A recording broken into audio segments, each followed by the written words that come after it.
दोस्तों, दुनिया भर में ऐसी कई ब्रिज हैं जो सिर्फ एक स्ट्रक्चर नहीं बल्कि अपने देश की शान और पहचान बन चुके हैं। कहीं ये ब्रिज अपनी खूबसूरती के लिए मशहूर हैं, तो कहीं अपनी इंजीनियरिंग के करिश्मे के लिए। आज हम बात करने वाले हैं एक ऐसे ब्रिज की जो सिर्फ कोलकाता नहीं बल्कि पूरे भारत का एक इंजीनियरिंग वंडर माना जाता है। ये ब्रिज इतना आइकॉनिक है कि बिना इनॉग्रेट हुए ही दुनिया भर में अपनी एक पहचान बना चुका है। जी हाँ दोस्तों, हम बात कर रहे हैं कोलकाता के हावड़ा ब्रिज की।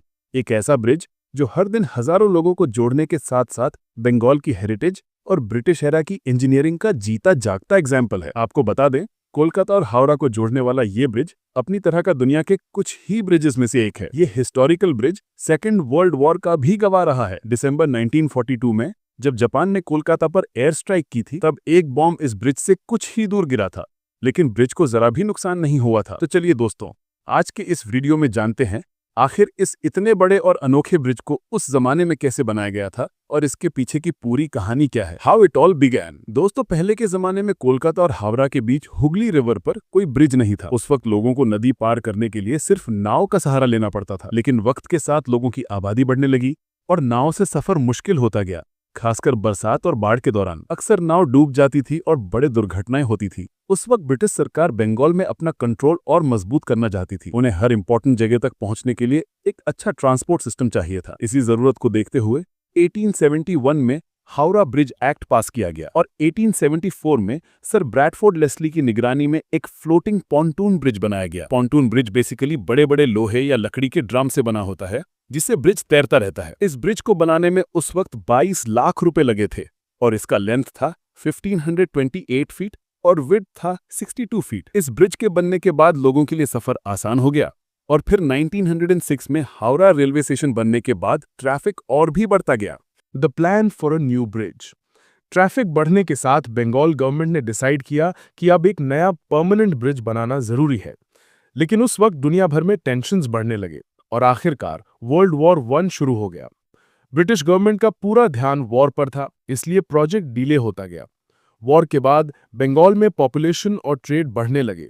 तब फिर से एक नया प्लान बना और 1922 में न्यू हावड़ा ब्रिज कमीशन का फॉर्मेशन हुआ। सर RN मुखर्जी की लीडरशिप में इंजीनियर्स की एक कमेटी बनाई गई, जिसका काम था एक ऐसा ब्रिज डिजाइन करना जो स्ट्रांग हो, कॉस्ट इफेक्टिव हो और रिवर ट्रैफिक को अफेक्ट ना करे।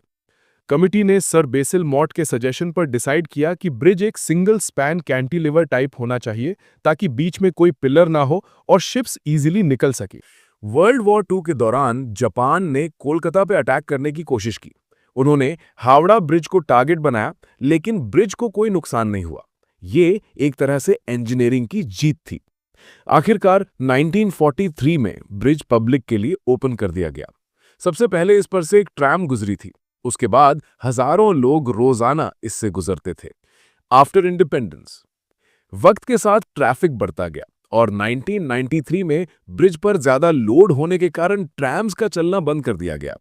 इस ब्रिज ने अपनी लाइफ में कई चैलेंजेस देखे। 2005 में एक कार्गो शिप का मास्ट हावड़ा ब्रिज के फ्रेम में अटक गया था। 2011 में एक सर्वे में पता चला कि गुटखा और पान की वजह से लोगों के थूकने से स्टील का कोरोजन हो रहा है।